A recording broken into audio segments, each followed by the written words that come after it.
Hello बच्चों, welcome to Assamese विद्यापीठ।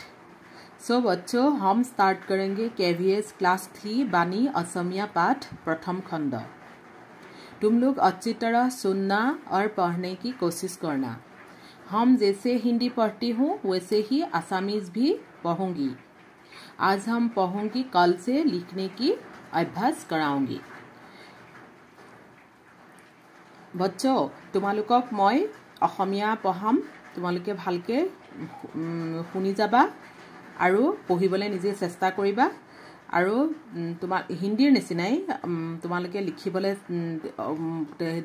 টান নোপোৱা, জটিল নোপোৱা, কিন্তু সেই হিন্দীৰ নিচিনাই হয়।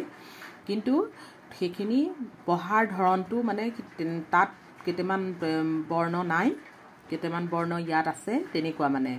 কিন্তু পঢ়াৰ প্ৰচেছটো একেই হয়, অলপ একেই হয়, ইমান গোটেইখিনি একে নিমিলে। ঠিক আছে, ষ্টাৰ্ট কৰোঁ। এতিয়া চোৱা, আখৰেৰে চিনাকি হওঁ আহা।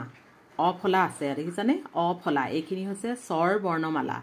স্বৰ বৰ্ণমালা অ, আ, হস্ৰ ই, দীৰ্ঘ ই, হস্ৰ উ, দীৰ্ঘ উ, ৰি, এ, ঐ, উ, ঔ, হয়নে?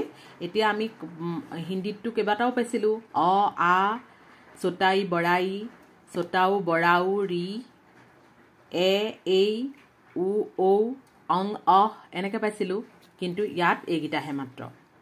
অ, আ, হস্ৰ ই, দীৰ্ঘ ই, হস্ৰ উ, দীৰ্ঘ উ, ৰি, এ, ঐ, উ, ঔ। এতিয়া অটো চোৱা।